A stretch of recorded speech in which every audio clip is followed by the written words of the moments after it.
counter need to talk about Stephen.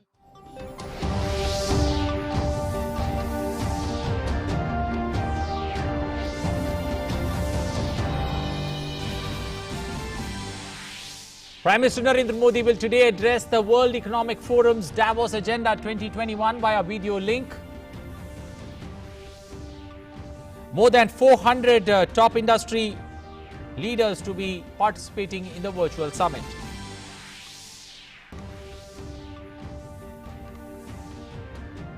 Prime Minister Narendra Modi to address the rally of the National Cadet Corps at Cariappa Ground in Delhi today. Prime Minister will inspect the Guard of Honor and review the march past by NCC contingents.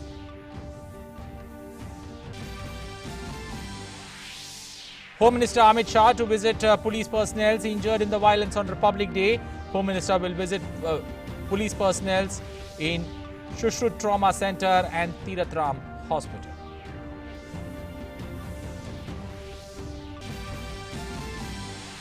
Delhi police seeks answers from Sayukt Kisan Morcha organizers as why action should not be taken against him and allies for breaking agreement regarding protest routes. Delhi Police Commissioner Yashan Srivastava visits the police officers injured.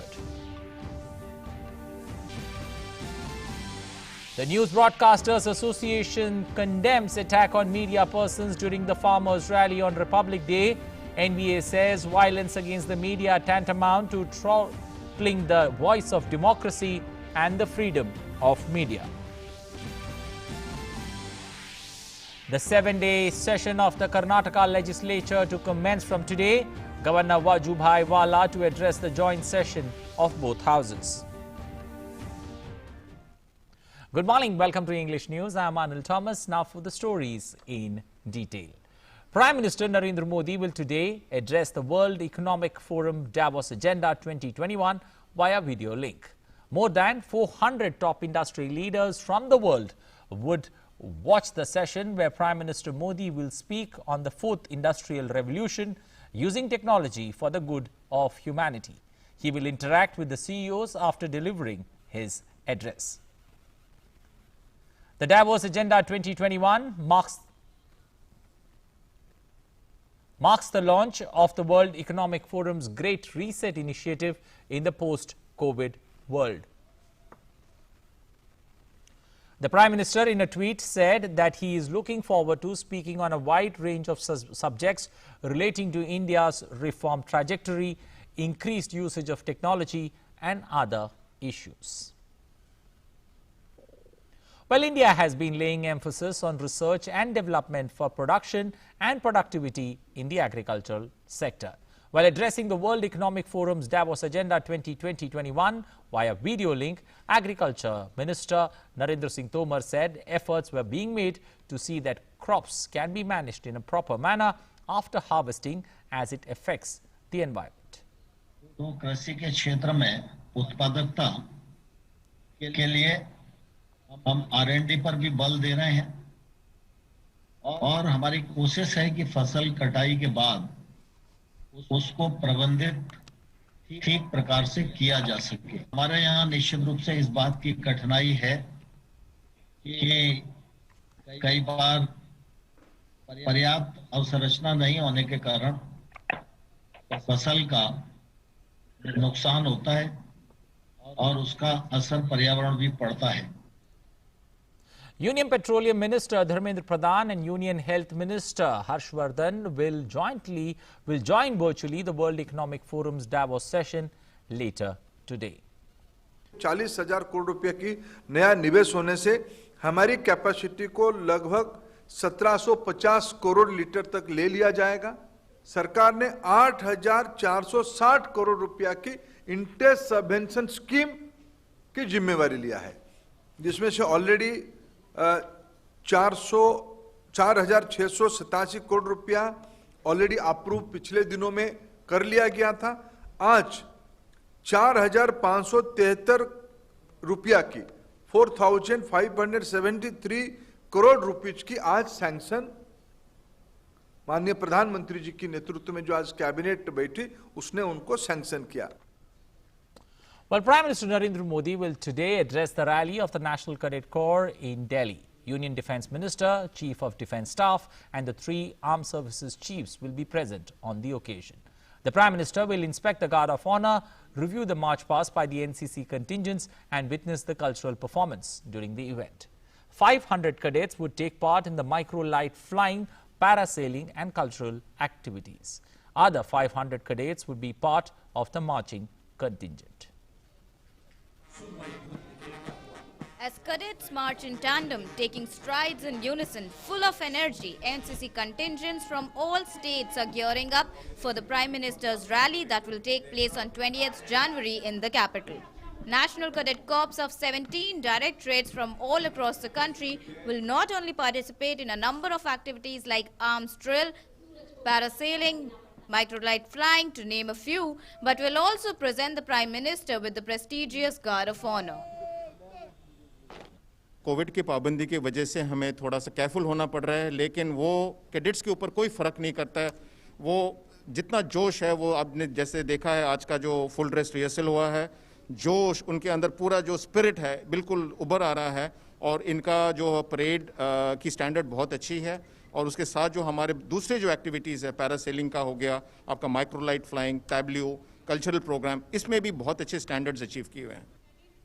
On display will be a vibrant mix of drills from the Army, Navy and Air Force, as well as social and cultural activities that NCC cadets undertake. People look forward to the W each year. The display will be driven with a strong message of social service that will also include glimpses from Swachhata Abhiyan, a plantation drive, blood donation camps, along with showcasing daily life of a cadet.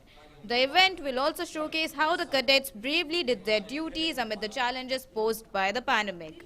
Self-reliant India and Make in India will also be a centre of attraction and will find a place in the cultural performances. With inputs from Girish Nishana, DD India. Well, shifting focus, the Delhi police has sought answers from the Sanyukt Kisan Morcha organizer Darshan Pal as why action should not be taken against him and allies for breaking agreement regarding the protest routes. The reply has been sought within the next 3 days.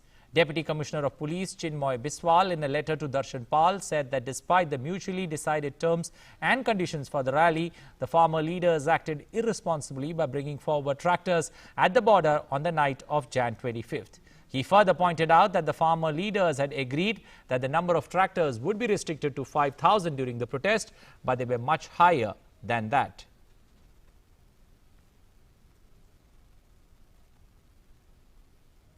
Biswal also pointed out that the most reprehensible act was performed by the Kisan Sanyukt Morcha and the other supporters at the Red Fort.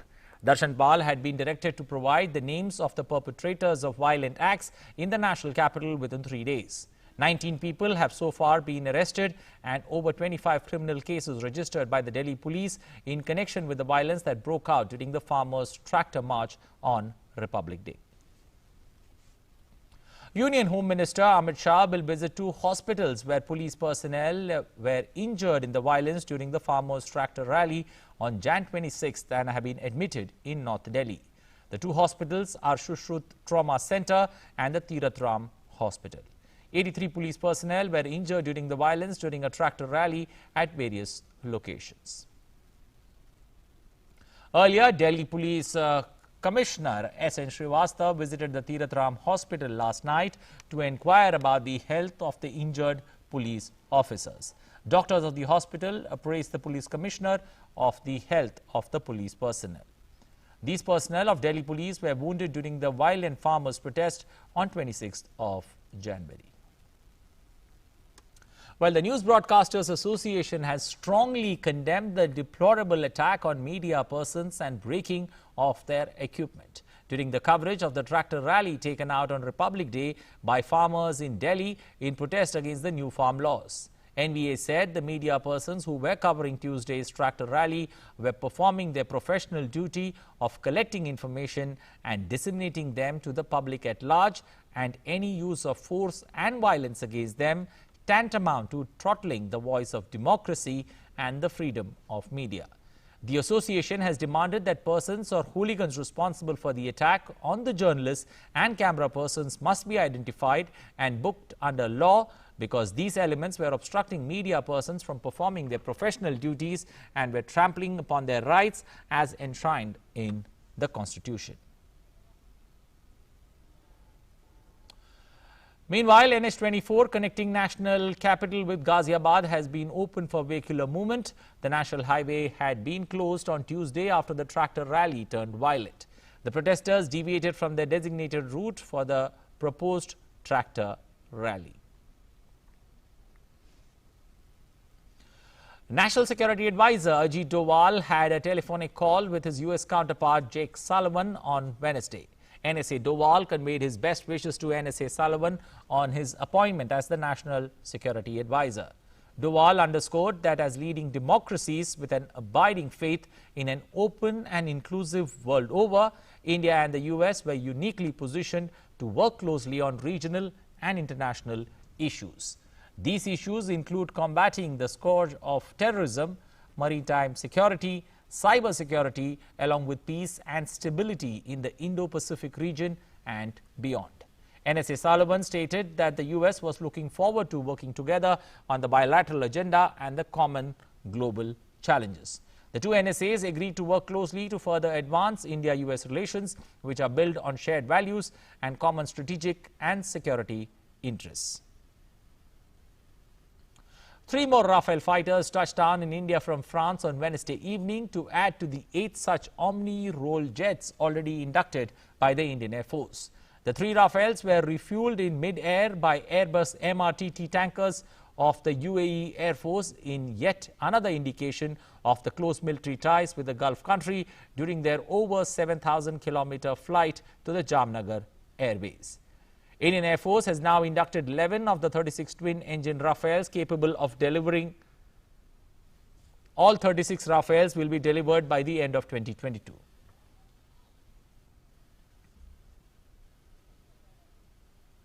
Minister of Health and Family Welfare held the 23rd Group of Ministers meeting to review the COVID-19 situation in the country.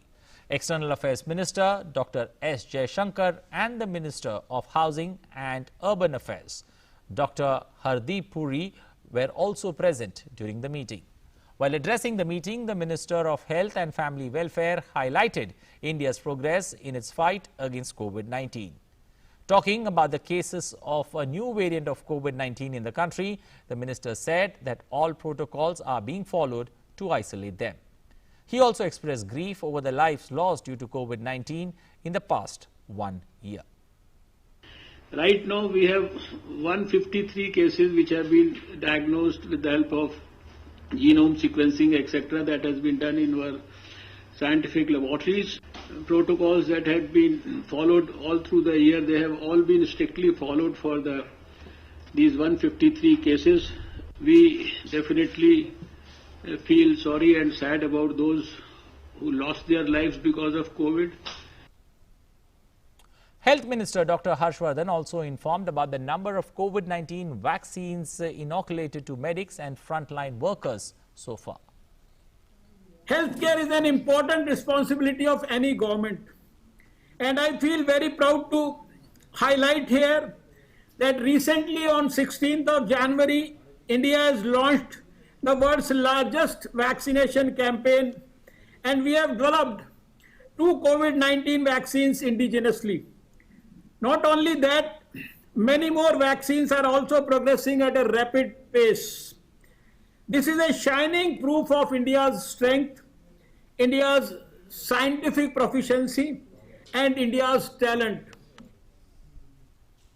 Well, Dr. Harshvardhan also briefed about the current status of COVID-19 in the country. He said that a total of 147 districts in the country have not seen any case of COVID-19 since the last 7 days.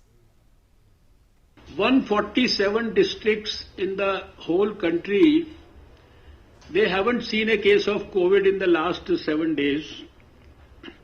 18 have not seen a case in last 14 days.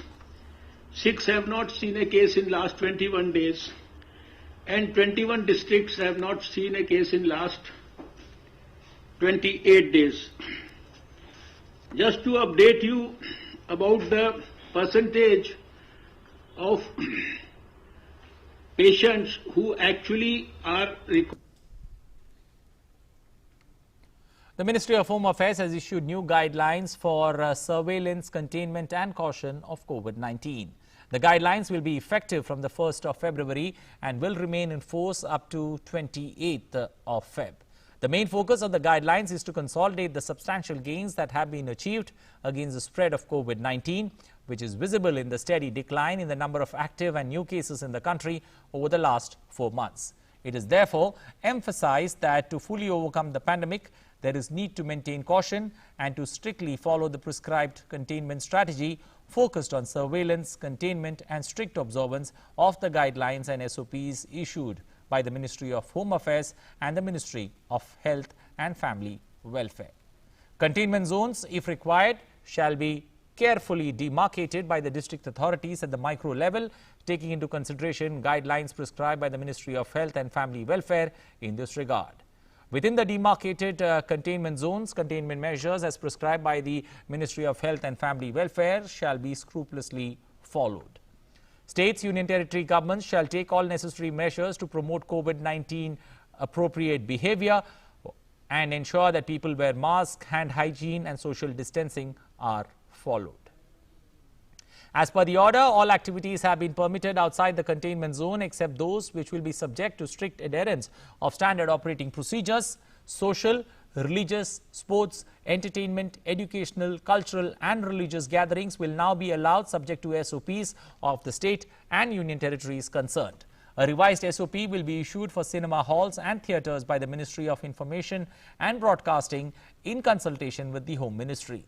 Swimming pools will now be permitted for use by all, for which a revised SOP will be issued by the Ministry of Youth Affairs and Sports in consultation with the Home Ministry. The Home Ministry said for further opening up of the international air travel of passengers, the Ministry of Civil Aviation may take a decision with its consultation based on the assessment of the situation. Well, and with news just coming in, FIR has been registered against farmer leaders. The Delhi police will issue a lookout notice to these leaders and the police will also initiate process to surrender their passports. For more on this, we are joined by our correspondent Sudhakar joining us this morning. Sudhakar, good morning. The police now, leaving no stone unturned, especially when it comes to, initiating the process of action against these farmers, who decided not to follow the agreements that they had, especially with the police when it comes to that particular tractor rally. जी बिल्कुल, देखिए, और हमको पता है अनिल की जिस तरह की अराजकता फैलाई गई थी किसान नेताओं की तरफ से, उनके समर्थकों की तरफ से, उसको देखते हुए केंद्र ने, दिल्ली पुलिस ने बहुत सख्त रवैया अपनाया और ये बड़ी खबर आ रही है कि किसान नेताओं जिनके खिलाफ FIR दर्ज है, जिनके नाम FIR में शामिल है, उनके खिलाफ लुकआउट नोटिस जारी किया जा रहा है। लुकआउट नोटिस का सीधा तौर पर अनिल ये मतलब है कि ये अगर देश छोड़ने की कोशिश करेंगे किसी भी एयरपोर्ट के जरिए, किसी बंदरगाह के जरिए या जमीनी सीमा के जरिए, तो इनकी पहचान हो सकेगी और खास तौर से किसी अपराध में शामिल व्यक्ति अगर ऐसा करने की कोशिश करता है तो उसके लिए लुकआउट नोटिस जारी किया जाता है। तो आप समझ सकते हैं कि किस सख्ती से इस मामले में आगे बढ़ रही है दिल्ली पुलिस। दूसरी बात ये भी कही गई है कि इनका पासपोर्ट सरेंडर कराया जाएगा, उसकी प्रक्रिया शुरू की जाएगी। तो निश्चित तौर पर जाहिर तौर पर इसके लिए विदेश मंत्रालय, जो पासपोर्ट विभाग है, उसको पत्र लिखना पड़ता है, उनको सूचना देनी पड़ती है और काफी गंभीर धाराओं में इन तमाम लोगों के खिलाफ मामले दर्ज हैं, तो उसकी भी प्रक्रिया शुरू की जा रही है। तो ये दो बड़ी खबर आ रही है। अनिल, आपको पता है कि कल ही दिल्ली पुलिस कमिश्नर ने जब प्रेस कॉन्फ्रेंस किया था तो उन्होंने ये बताया था कि 25 FIR अब दिल्ली पुलिस ने कल रात तक दर्ज किया था, जिसमें 50 से भी अधिक किसान नेताओं के नाम दर्ज है।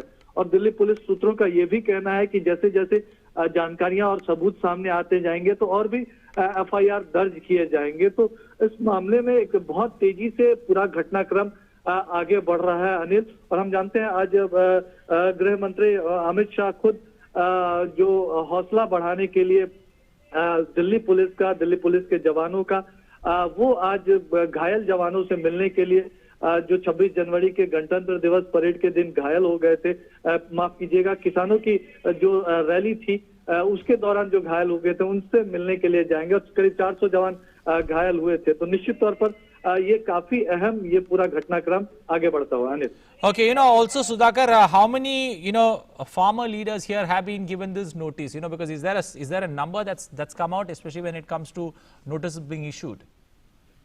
देखिए, ये सीधे तौर पर दिल्ली पुलिस के सूत्र हमें ये बता रहे हैं कि जिन किसान नेताओं के नाम FIR में दर्ज है, उनके खिलाफ लुकआउट नोटिस जारी किया जाएगा। और अभी ये जानकारी मिल रही है कि 50 से ज्यादा बड़े किसान नेता हैं, उनके नाम दर्ज है। तो ये देखना पड़ेगा कि तमाम कौन से किसान नेताओं के नाम है, लेकिन जो तमाम बड़े नाम जो जानकारी में आ रहे थे, जो एक तरह से लीड कर रहे थे, जिन्होंने किसानों को गुमराह किया, जिन्होंने चाहे पुलिस कर्मियों पर हमले की बात हो, बैरिकेड्स तोड़ने की बात हो, जो एक तरह से अव्यवस्था फैलाने की बात हो, लाल किले की जो संवेदनशीलता है उसकी मर्यादा को छीन करने की बात हो, इन तमाम चीजों में जिन्होंने लीड किया था, जिन्होंने उकसाया था, जिन्होंने जो दिल्ली पुलिस की जो शर्तें थी, एक अंडरटेकिंग देने के बावजूद भी उन शर्तों का पालन नहीं किया, तो ऐसे लोगों के खिलाफ दिल्ली पुलिस ने मामला दर्ज किया। उन तमाम लोगों के खिलाफ लुकआउट नोटिस जारी करने की प्रक्रिया शुरू की जा रही है।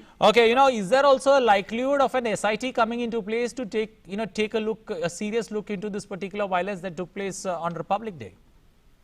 देखिए, निश्चित तौर पर अगर SIT का गठन होता है या नहीं होता है, दिल्ली पुलिस इसको तय कर सकेगी, लेकिन निश्चित तौर पर जिस तरह से दिल्ली पुलिस की क्राइम ब्रांच हो, स्पेशल सेल हो, दिल्ली पुलिस के जो तमाम आला अधिकारी हो, एक तरह से हम देख रहे हैं कि दिल्ली पुलिस कमिश्नर खुद सारी जानकारियां ले रहे हैं, तो ये कह सकते हैं कि उच्च स्तर की जो पूरी जांच प्रक्रिया है, और ये केंद्र की तरफ से ये भी निर्देश दिया गया कि प्रोफेशनल तरीके से उस पूरे मामले की जांच की जाए, आगे बढ़ाया जाए।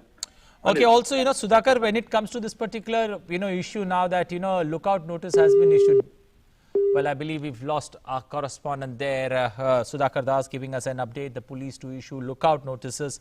Also, the police sending out a strong warning here to the perpetrators of that crime on the 26th of January that they will not be spared. And there is some, walk the talk that's been done, especially from the end of the police, and taking the farmer, especially the farmer unions here to task. And we'll be tracking that story closely and getting you more updates on that particular story as it unfolds. Well, now let's once again shift focus and take a look at COVID-19 numbers coming from across the country. As per the latest data released by the Ministry of Health and Family Welfare, COVID-19 recovery rate has reached 96.94%. 14,301 COVID-19 patients have recovered in the last 24 hours. And according to the Health Ministry, the total number of recoveries have gone up to over 1,373,606. Presently, the total number of active cases in the country stand at 1,73,740. India's fatality rate is at 1.44%, which is one of the lowest in the world. Also, a quick look at the data released by the Indian Council of Medical Research, or the ICMR.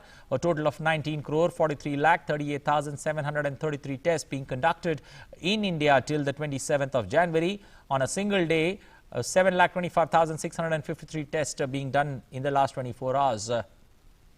Shifting, going down south to Karnataka, where the 7-day session of the Karnataka legislature will commence from today. Governor Vajubhai Vala will address the joint session of both houses. The first session of the year 2021 has been listed with several pending bills to be cleared. The election to the post of Deputy Chairman of the Legislative Council and the ruling BJP members moved to introduce a no-confidence motion against Council Chairman K. Pratap Chandran Shetty will also be the highlight of the Legislative Council. The election for the post of Deputy Chairman of the Council will be held tomorrow. Bills related to establishment of private universities, motor vehicles tax and Karnataka urban municipality are expected to be introduced in the Assembly. All safety measures to ensure the physical distance and other norms to contain the spread of COVID-19 pandemic are in place. However, COVID-19 test is not made mandatory. The Speaker has appealed to members who are not feeling well to not attend the session. Well, continuing Jammu and Kashmir's government's initiative to bring reforms in public grievance redressal mechanism, making it more robust and responsive, Lieutenant Governor Manoj Sinha on Wednesday held the fourth run of LG's Mulakat live public grievances hearing at the Civil Secretariat in Jammu. During the 2-hour-long interaction with applicants through video conferencing, Manoj Sinha redressed their grievances on the spot. Under the interactive program, the LG Manoj Sinha makes continuous efforts to ensure transparent, responsible and accountable administrative system to the people. Well, today is the birth anniversary of eminent freedom fighter Lala Lalai Rai, popularly known as Punjab Kesari. Lala Lalai Rai played a crucial role in India's fight against colonialism. Prime Minister Narendra Modi took to Twitter to pay tribute to Lala Lalai Rai. He said, and I quote, "Remembering the great Lala Lalai Rai ji on his Jayanti, his contributions to India's freedom struggle is indelible and inspires people across generations." Well, that's all we have time for in this edition of news, but thanks for watching. You take good care of yourself. Have a safe and wonderful day ahead. Bye-bye.